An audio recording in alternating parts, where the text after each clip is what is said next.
백화점에 도둑이 들었습니다.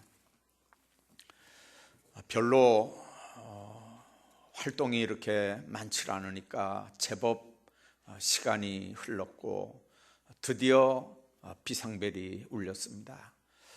금방 청원경찰들이 쫓아왔고 도둑은 꼼짝없이 잡혔습니다.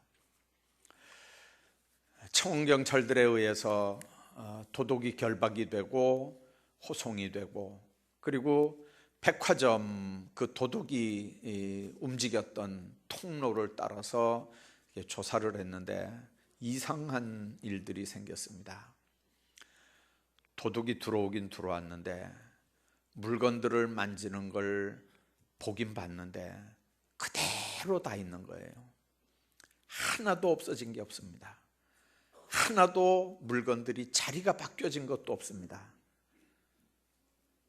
결국 CCTV를 통해서 경찰과 청원경찰과 도둑과 조사를 하다가 나 아무것도 안 훔쳤습니다. 나 훔친 적이 없습니다. 하나도 들고 나온 것도 없습니다. 그냥 만져만 봤을 뿐입니다. 그렇게 주장하는 내용들이 실제로 CCTV를 통해서 확인이 되니까 무담 침입죄로는 성립이 돼도 이 훔치는 절도죄로는 어떻게 하지를 못하니까 일단은 풀어줬습니다. 문제는 그 다음에 생겼습니다. 갑자기 백화점에 손님들이 몰려들기 시작하는 거예요. 엄청 손님들이 몰려들기 시작합니다. 나중에 백화점 직원들도 왜 그랬는지 전혀 몰랐습니다. 그런데 나중에 문제가 발견됐습니다. 100만 원짜리 정가가 붙은 걸 10만 원이라고 바꿔 적어놨습니다. 몇만 원짜리는 몇십만 원으로 붙여놓고 1000만 원짜리는 10만 원짜리로 붙여놨습니다. 가격표를 다 바꿔놨다는 거예요. 결국 사람들은 구름대처럼 몰려들었고 결국은 백화점은 문을 닫고 말았습니다. 어디에서 일어난 일일까요? 실제로 일어난 사건은 아닙니다. 우리가 살아가는 지금의 사회 모습을 풍자한 어느 단편 소설의 얘기입니다. 이 시대의 가장 무서운 도둑은, 이 시대의 가장 큰 도둑은 눈에 보이는 돈이나 물건을 훔쳐가는 도둑이 아니고 우리의 가치관을 훔쳐가고 가치관을 바꿔놓고 사상을, 이데올로기를 뒤집어 놓는 도둑이 가장 무서운 도둑이라는 거죠.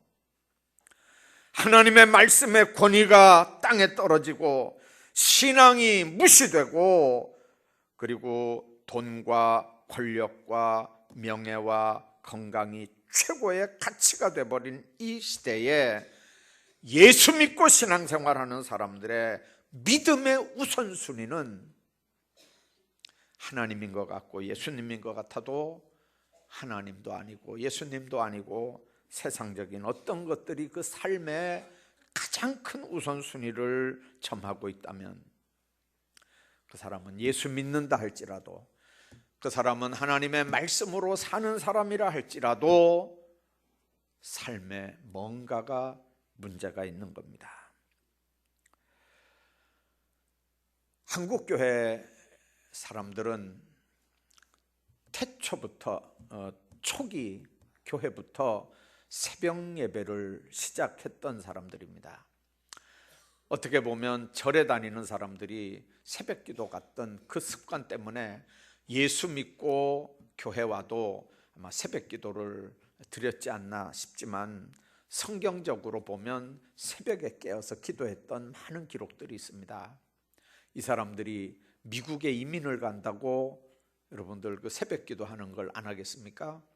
근데 미국에 이민 간 사람들이 무슨 교회를 대번에 산다든지 건축한다든지 안 되니까 미국 사람들이 쓰는 예배당을 시간만 다르게 사용할 수 있도록 계약을 합니다.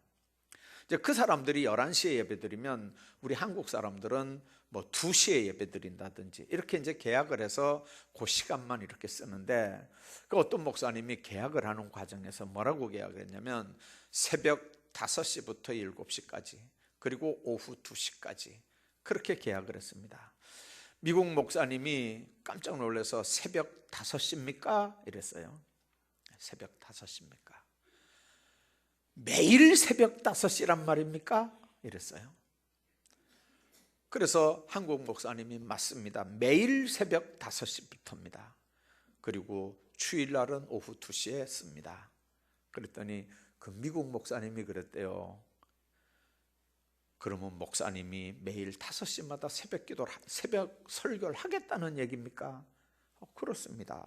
그랬더니 그 목사님이 눈이 둥그렇게 돼가지고 그러더래요. 목사님, 그렇게 하면 죽습니다. 죽습니다. 매일 새벽 5시에 설교하면 목사님 죽습니다. 그러더래요. 여러분들, 새벽 5시에 설교하면 죽는 줄 아는 목사와 새벽 5시에 설교 안 하면 죽는 줄 아는 목사와 똑같이 두 목사지만 하나님이 어떤 사람을 들고 일을 하실까요? 여러분들, 한국 교회만큼 말씀을 사랑하고 사모하는 교회나 신자들은 아마 없을 겁니다. 하나님이 살아계신다는 걸 믿고 고백을 하고 하나님을 체험하면서 우리가 신앙생활을 합니다. 어떤 사람은 정말 어렵고 힘든 상황입니다. 옆에 사람들이 볼 때 저 사람 저렇게 하다 죽지, 자살하지, 저렇게 하다 이혼하지, 저렇게 하다가 가출하지, 저 사람 어떻게 정신적으로 어떻게 되지, 다 걱정을 하는데 정말 하나님 만난 체험 때문에 늘 주님과 교통하는 그 영적 체험 가지고 어려움도 이겨내고 꿋꿋하게 세상도 살면서 신앙생활도 반듯하게 하는 사람이 있는가 하면, 어떤 사람은 습관적으로 교회 출석하는 사람들도 있습니다. 신앙생활 한다는 자체가 예수님을 주님으로 모시고 그 뜻대로 산다는 건데, 하나님과의 인격적인 만남도 없고 교통도 없다면, 하나님을 주님으로 모시고 산다는 자체가 체험되지 않는다면 신앙생활은 무의미하고 때로는 부담스러울 수밖에 없습니다. 주님 만난 경험이 없으니까 교회 다니는데, 신앙생활 하는데 감격이 없습니다. 직분 감당하면서도 주님과 나누는 친밀한 교제들이 없고 주시는 능력이 임하지 않으니까 직분이 부담스럽기만 합니다. 교회 일 하는 게 짜증스럽기만 합니다. 근데 누구는 체험적인 신앙생활을 합니다. 기적을 체험합니다. 날마다 주님과 교통하면서 기쁨이 충만한 삶을 삽니다.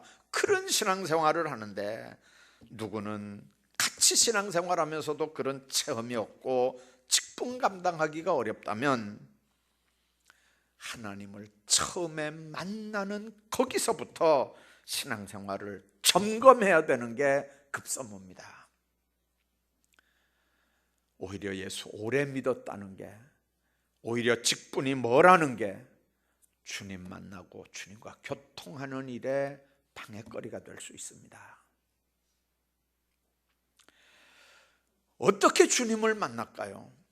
어떻게 우리가 주님을 경험할까요? 오늘 본문에 있는 말씀 보면 하나님의 말씀은 살았고 운동력이 있어 활력이 있어 좌우의 날선 어떤 검보다도 예리하여 혼과 영과 및 관절과 골수를 찔러 쪼개기까지 하며 마음의 생각과 뜻을 판단하시나니 지으신 것이 하나도 그 앞에 나타나지 않음이 없고 우리의 결산을 받으실 이의 눈앞에 만물이 벌거벗은 것 같이 됐다 그랬습니다. 여러분들, 우리의 결산을 받으실 그분이 누굽니까? 우리를 부르신 분, 우리에게 직분을 주시고 우리로 일하게 하시는 분입니다. 반드시 그분은 결산을 받으실 거고, 그 눈앞에 만물이 벌거벗은 것처럼 우리 생각도, 우리 뜻도, 우리 모든 삶들도 다 벌거벗은 것처럼 드러날 때가 온다는 게 오늘 이 말씀입니다. 여러분들, 우리 개신교회는 하나님의 말씀엔 세 가지가 있다고 가르칩니다. 첫째는 기록된 하나님의 말씀입니다. 성서입니다. 두 번째는 성육신하신 하나님의 말씀입니다. 예수 그리스도입니다. 세 번째는 선포되는 하나님의 말씀입니다. 설교입니다. 말씀에는 세 가지가 있습니다. 성경, 예수 그리스도, 설교. 이 세 가지의 핵심은 하나님에 관해서, 예수에 관해서입니다. 여러분들, 오늘은 모든 성도들이 성소주의를 맞이해서 정말 하나님 앞에 이 성경의 중요성을 다시 한번 생각하고 말씀 앞에 우리 모두를 세워나가는 그런 성소주일입니다. 전 세계 성도들이 지키는 이 주간에 오늘 이 세 가지 말씀 중에 기록된 하나님의 말씀과 관련해서 몇 가지 말씀을 드리려고 합니다. 오늘 본문에 있는 말씀, 그렇게 말씀합니다. 하나님의 말씀은 살았고 활력이 있다. 여러분들, 하나님의 말씀이 살아있고 활력이 있다는 말이 뭔 말입니까? 좌우에 날선 어떤 검보다도 예리하다는 말씀이 뭔 말입니까? 혼과 영과 관절과 골수를 찔러서 쪼갤 뿐만 아니라 마음의 생각과 뜻까지도 판단하는 게 하나님의 말씀이라는 거죠. 시편 119편 105절에 보면 주의 말씀은 내 발의 등입니다, 그렇게 고백합니다.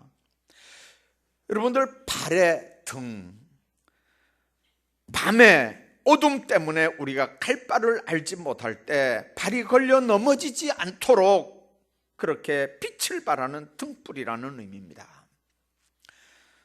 세상에는 많은 길이 있습니다. 인생을 살면서 여러 길을 우리가 동시에 갈 수 있는 건 아닙니다. 하나를 선택해서 우리가 걸을 수밖에 없습니다. 그런다고 해도 내가 선택한 그 길이 반드시 평탄대로만 있는 건 아닙니다.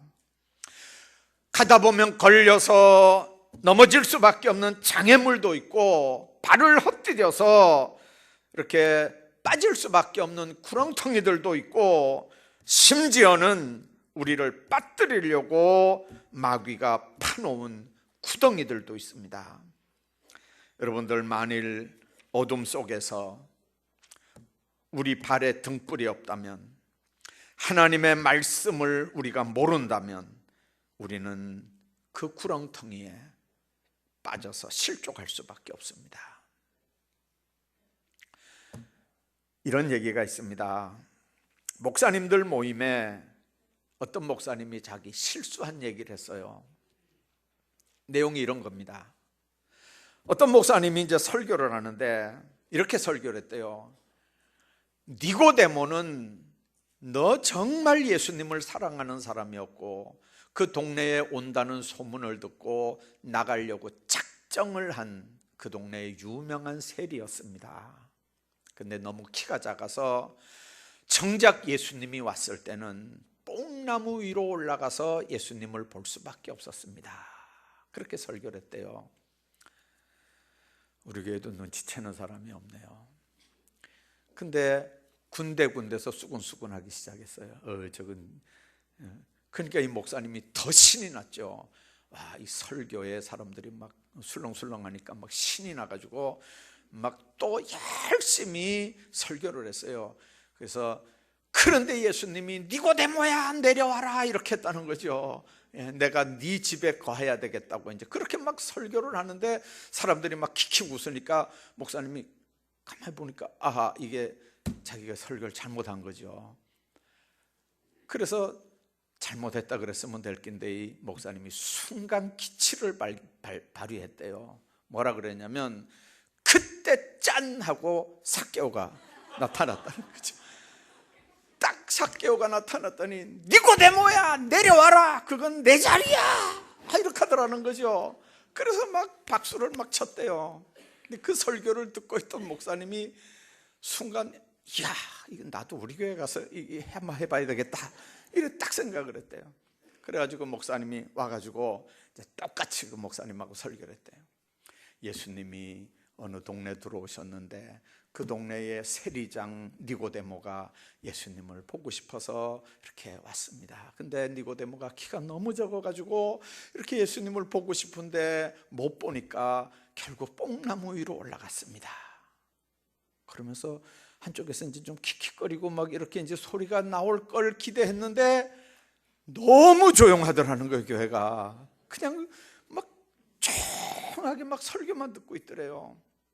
그 목사님이 순간 야, 이게 어떻게 된 건가 하고 이제 한쪽에서 킥킥 소리가 나고 막 이게 이제 막 뭐 수근수근하는 소리가 나야 그때 짠 하고 삭개오가 나타나가지고 니고데모야 내려와라, 그건 내 자리다, 이제 이렇게 하려고 딱 준비를 하고 있는데 교인들이 너무 조용하더래요. 너무 조용. 그 나중에 이 목사님 하는 얘기가 뭐냐면 우리 교회 교인은 니고데모하고 삭개오하고 구분을 못 하더라는 거예요. 니고데모가 뽕나무에 올라갔든지 삭개오가 올라갔든지 상관도 없다는 거죠. 누가 올라갔든지 상관도 없대.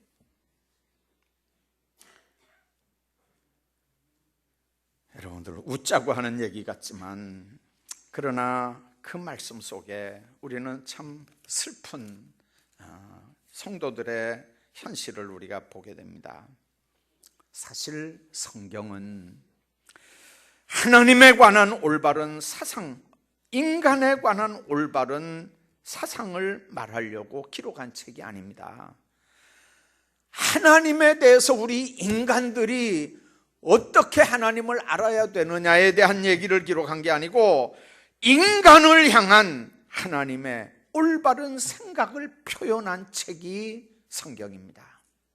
쉽게 말하면 너는 태초부터 죄인이고 생각하는 것, 말하는 것, 행동하는 것 모두가 죄인이고 너는 예수 없으면 안 된다고 하는 걸 기록한 게 성경이라는 거죠. 성경은 우리가 하나님과 어떻게 이야기를 할 것인가를 알려주는 게 아니고 하나님이 육신을 입고 인간이 돼서 어떻게 인간들하고 이야기했는지를 알려주는 책이라는 거죠. 성경은 우리가 그에게 도달하는 길을 알려주는 게 아니고 하나님이 우리 인간들에게 어떻게 오셨는가를 가르쳐 주려고 기록한 책이라는 거죠. 그래서 성경은 인간의 역사가 아니고 하나님이 인간이 돼서 우리 가운데 역사하시는 하나님의 역사를 기록한 책이라는 겁니다. 그렇기 때문에 우리가 성경을 모르고도 똑바로 신앙생활을 할 수 있다. 그건 거짓말입니다. 우리를 해치고자 하는 사람이 우리를 넘어뜨리려고 해도 말씀에 의지하는 자는 넘어지지 않는 건 그 하나님의 말씀이 우리 발에 등이 되기 때문에 그렇고요. 우리가 미혹당하고 억울한 일을 당하고 힘든 일을 당해도 담대할 수 있는 건 그 말씀이 살았고 운동력이 있을 뿐만 아니라 하나님께서 우리 모든 삶, 우리 삶의 중심, 우리 삶의 결론, 정말 우리 결산을 받으시는 하나님인 걸 우리가 믿기 때문에 그렇습니다. 뿐만 아니라 우리가 기억해야 되는 게 있습니다. 하나님의 말씀이 내 길의 빛이라고 하는 시편 말씀 보면 여러분들 발의 등이 밤에 어둠을 헤쳐나가는데 필요한 말씀이라면 내 길의 빛은 대낮에 세상을 환하고 넓게 보게 하는 역할, 우리 인생에게 이 말씀이 인생의 방향과 진로와 특이한 걸 보여주는 빛이 되는 말씀입니다. 하나님의 말씀은 우리의 가이드입니다. 하나님의 말씀이 우리에게 그릇된 길을 환하게 비춰주기 때문에 우리가 세상에서 해야 할 일뿐만 아니라 하지 말아야 될 일이 뭔지도 가르쳐주는 말씀이 하나님의 말씀입니다. 옳은 길에서 빗나가는 거, 우리에게 죄와 악을 깨닫게 하고 알려주는 게 바로 하나님의 말씀인 줄로 믿습니다. 그 말씀을 문학작품으로 여러분들이 대합니까? 그 말씀이 하나님이 되셨고, 그 하나님이 되신 말씀, 예수님이 육신을 입고 이 땅에 오셨고, 그분이 십자가에 못 박혀 죽으셨고 부활 승천하셔서, 그리고 성령으로 우리 가운데 오셔서 지금 우리 안에 계시는 줄로 믿습니다. 예수 믿는다는 말은 그 말씀이, 그 성령 하나님이 말씀으로 우리를 다스리는 사람들이라는 뜻입니다. 고통의 길, 험한 길을 가더라도 그 길을 끌고 인도하시는 분이 그분이기 때문에 순종하고 뚜벅뚜벅 걸어가는 사람들이 크리스찬들입니다. 그러니까 말씀 없이도 얼마든지 난 알아서 신앙생활 잘한다는 건 만용입니다. 교만입니다. 불신앙입니다. 영어 성경 중에 킹 제임스 버전이라는 그 번역판이 있습니다. 영국의 제임스 왕이 어떻게 하면 성경을 이 사람들에게, 좀 백성들에게 잘 읽힐까 싶어서 어려운 독일 말로 된, 옛날에 라틴어로 된 게 이제 종교개혁하면서 독일어로 번역이 됐지 않습니까? 독일어가 너무 어려우니까 미국 사람들이 영국 사람들이 쉽게 영어를 좀 읽게 하려고 제임스 왕이 쉬운 영어로 이 버전 번역해 놓은 게 바로 이제 영어 성경 종류가 여러 가지인데 그 중에 이제 킹 제임스 버전이라는 게 있습니다. 그리고 이제 이 제임스 왕이 전 국민들에게 이제 공고를 했어요. 누구든지 이렇게 쉽게 번역한 영어 성경이 나왔으니까 누구든지 영국 백성들은 다 읽어라. 그 소문이 감옥까지 들어갔고요. 그 감옥에 어떤 사람이 있었냐면 양을 한 마리 훔쳐서 양 때문에 감옥에 들어온 죄수가 있었어요. 그 당시에는 양을 얼마나 중요하게 생각했는지 남의 양을 훔치면 사형 집행을 할 정도로 그렇게 무섭게 그 양 도둑을 이렇게 대할 때인데, 이 암스트롱이라고 하는 사람이 그 양 훔쳤다가 감옥에 와가지고 지금 사형 집행을 기다리고 있는데 그 소문이 이 사람한테 들어온 거예요. 그러니까 간수에게 사정을 했어요. 어차피 난 죽는다. 이제 내일이라도 나 불러 나가면 나는 죽을 건데 임금님이 지금 이 성경을 새로 번역했다고 읽으라 그러는데 죽기 전에 이거 좀 읽다가 나도 죽었으면 좋겠다. 하도 간수에게 그러니까 간수가 보고해가지고 나중에 이 제임스 왕 귀에까지 들어가게 됐어요. 그 제임스 왕이 생각해 보니까 어차피 이제 죽을 거지만 그래도 기특하잖아요. 성경 읽어보고 죽겠다니까. 그래도 죄인이라도 구원은 받아야 되니까. 그래서 읽도록 허락을 하면서 간수에게 그랬대요. 이 성경 다 읽을 때까지는 절대로 집행하지 말아라. 사형 집행하지 말아라. 여러분들, 그래서 그 사람에게 그랬대요. 다 읽을 때까지 집행이 중지가 됐다. 그러면 여러분들 같으면 성경을 1년 만에 다 읽겠습니까? 5년 만에 다 읽겠습니까? 근데 이분이 그 성경을 정독을 하는 거예요. 정독을 하면서 눈물을 흘리고 회개를 하면서 막 정독을 하는데 얼마나 그 목소리가 카랑카랑하게 성경을 읽는지 그 감옥의 사람들이 다 이 암스트롱이 읽는 그 성경 구독하는 소리를 다 듣게 됐고요. 이게 나중에 임금한테까지 소문이 올라갔어요. 그래서 성경을 드디어 한 번 다 읽은 다음에 왕이 직접 그 사람을 사면을 시키고요, 왕궁에 그 사람을 불러서 정말 이 암스트롱이 왕궁에 살면서 성경을 읽어주는 일을 하는 사람으로 취직이 되는 거예요. 그리고는 늙어서 죽을 때까지 그 왕궁 사람들에게 성경을 읽어주는 그런 일을 했다는 겁니다. 여러분들,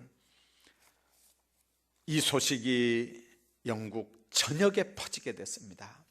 사형수가 하나님의 말씀을 읽어주다가 왕과 함께 궁궐에서 살게 됐단다 하는 소문이 들리니까요, 너도 나도 온 백성들이 성경을 읽게 되고 드디어 영국이 신사의 나라가 됐다는 겁니다. 여러분들, 하나님의 말씀은 백성을 살리는 놀라운 능력이 있습니다. 시편 119편 106절에도 그랬습니다. 주의 의로운 규례들을 지키기로 맹세하고 굳게 정했다 그랬고요, 107절에도 보면 고난이 심해도 말씀을 붙잡고 사는 사람들은 하나님의 놀라운 축복이 보장된다는 말씀이 거기 기록이 됩니다. 여러분들, 나중에 하나님 앞에서 결산을 한다, 우리 삶을 결산한다는 사람과 결산이 없다고 생각하는 사람의 차이는 어떤 차이가 날까요? 무슨 일을 해도 내가 하는 일을 마지막에 하나님 앞에서 결산한다는 사람, 그런 자세로 사는 사람과 결산은 무슨 결산, 그렇게 하고 그냥 대충 적당히 사는 사람과 그 삶의 차이가 어떻게 될까요? 여러분들, 결산을 믿는 사람들은요, 자기가 하는 말도 책임집니다. 자기가 하는 행동도 책임집니다. 자기가 받은 직분도 책임집니다. 왜 그렇습니까? 하나님 앞에 가서 결산해야 되기 때문에 그렇습니다. 그러나 결산을 믿지 않는 사람들은, 하나님 앞에 갈 걸 믿지 않는 사람들은, 천국 심판도 믿지 않는 사람들은 그냥 사는 거예요. 여러분들, 그 하나님은 하나님의 백성들을 살리고 만나기 위해서 여러분들 하나님의 말씀으로 우리에게 주는 겁니다. 아무리 어렵고 험한 인생길에서도 말씀을 소유하고 사는 사람들은 그래서 새 힘을 얻습니다. 독수리같이 올라감을, 천성문을 향해서 올라가는 삶을 삽니다. 아무리 이 세상에서 환란이 있고 폭풍이 몰려와도 말씀 붙잡고 사는 사람들은요, 폭풍 위에서 나는 독수리처럼요, 폭풍을 뚫고 올라가서 창공을 나르는 독수리 같은 인생을 사는 거예요.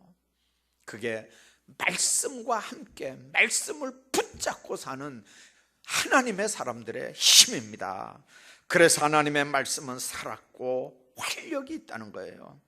좌우의 날선 어떤 검보다도 예리해서 혼과 영과 관절과 골수를 찔러서 쪼개기까지 한다는 거예요. 사람 마음의 생각과 뜻도 감찰한다는 거예요. 그 말씀으로 세계가 지어졌습니다. 그 말씀이 육신을 입고 인간이 됐습니다. 하나님의 말씀은 그래서 구원에 이르는 지혜가 있고 사람을 거듭나게 합니다. 그 말씀 붙잡고 사는 사람들은 악한 자를 물리치는 능력이 있습니다.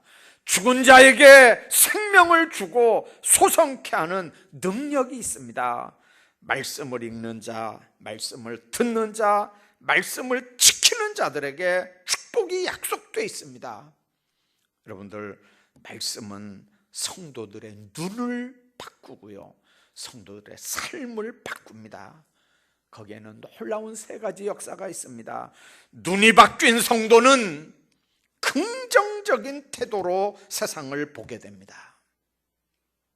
그래서 실패와 패배주의에 눌려있는 자들이라도 하나님이 함께 하시면, 눈만 열려지면, 긍정적인 태도로 바꿔지기만 하면 뭐든지 감당할 수 있다는 긍정적인 신앙으로 신앙생활도 하고 세상도 살아갑니다. 뿐만 아니라 눈이 바뀐 성도는요, 생각도 신앙적인 사고를 합니다. 여러분들 철학 공부하는 사람들은 냉철한 이성적 판단과 합리적 판단을 합니다. 그게 다인 줄 알거든요. 그러나 아무리 이성적이고 아무리 합리적이고 냉정한 판단이라 할지라도 꼭 그게 신앙적인 판단과 일치하는 건 아닙니다. 한 단계 더 높은 하나님의 개입을 생각해야 합니다. 무엇이 하나님이 원하는 일이고 무엇이 하나님의 기뻐하시는 일이고 뭐가 하나님의 뜻인지 그걸 분별하는 게 신앙적 사고입니다. 눈이 바뀌고 긍정적인 마인드로 바뀐 사람들은 신앙적인 사고를 합니다. 뿐만 아니라 눈이 바뀐 성도는 미래지향적인 태도로 세상을 삽니다. 과거를 회상하거나 현실에 안주하기를 좋아합니다. 과거지향적인 사람, 옛날 얘기만 하는 사람에게는 절대 미래가 없습니다. 그렇다고 지금의 삶의 자리를 무시하고 미래만 추구하는 사람들은 돈키호테 같은 삶을 살 수밖에 없습니다. 더 나은 신앙을 위한, 미래를 위한 도약이 필요하다면 하나님의 말씀과 만나야 되고 말씀을 통해서 성령의 체험들이 있어야 합니다. 요즘 우리는 대통령이 임명한 검찰총장과 청와대가 아주 민감하게 대립하고 있는 뉴스들을 우리가 봅니다. 조국 사태 넘어갔고 지금은 울산 쪽 시장 선거 개입 때문에 청와대까지 검찰이 압수수색을 하고 있는 그런 정국입니다. 여러분들, 우리는 법치주의 국가이기 때문에 법 앞에는 누구도 예외가 될 수 없습니다. 대통령도 잘못하면 하야해야 되고 했던 사람도 잘못했으면 감옥에 들어가는 겁니다. 그게 법치주의 사회입니다. 만일 법치국가에서 법을 집행하는 사람들이 다른 기준과 다른 해석과 다른 가치관을 가지고 있다면 무슨 일이 일어날까요?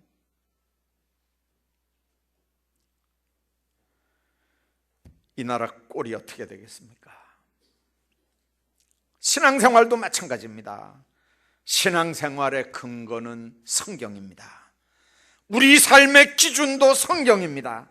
하나님의 직접적인 음성으로, 이상으로, 꿈으로 선지자들에게 주셨던 말씀, 지금도 영감된 성경으로 우리 손에 있습니다. 성경을 펼치면 우리를 향해서 말씀하시는, 계시하시는 하나님을 만날 수 있습니다. 우리의 죄를 경고하시고 책망하시는 주님의 음성을 들을 수 있습니다. 하나님으로부터 용서와 위로의 음성도 들을 수 있습니다. 아무리 험한 세상을, 아무리 환난 가운데 산다 할지라도 항상 너와 함께 한다는 축복의 말씀, 위로의 말씀 들을 수 있습니다. 우리 속에서 새로운 선한 일을 시작하시겠다고 하는 하나님의 놀라운 약속도 우리가 확인하게 됩니다. 하나님을 만나고 싶으면 그 속에 우리를 향해 말씀하시는 성경을 펴시기를 바랍니다. 특별히 우리가 세상을 살면서 여러 가지 문제로 인생의 좌표를 잃어버리고 신앙의 표대를 잃어버리고 표류하며 방황할 때, 생의 용기를 잃어버리고 돌파구를 찾지 못할 때 겸손하게 사모하는 마음으로 성경을 펴시기를 바랍니다. 거기에는 우리를 깨우치고 우리의 갈 길을 제시하고 우리 속에 뭐가 문제인지를 알려주는 성령의 역사하심을 만날 수 있습니다. 성서와 더불어 살고 하나님과 더불어 살고 호통하며 사는 삶이 되기를 축원합니다. 정말 본문 시편 기자의 고백처럼 하나님의 말씀이 내 발의 등이고 내 길의 빛이 되기를 축원합니다. 하나님의 말씀은 살았습니다. 활력이 있습니다. 좌우의 날선 어떤 검보다도 예리합니다. 혼과 영과 관절과 골수를 찔러 쪼개기까지 합니다. 마음의 생각과 뜻을 판단합니다. 그 하나님이 나중에 우리를 결산할 겁니다.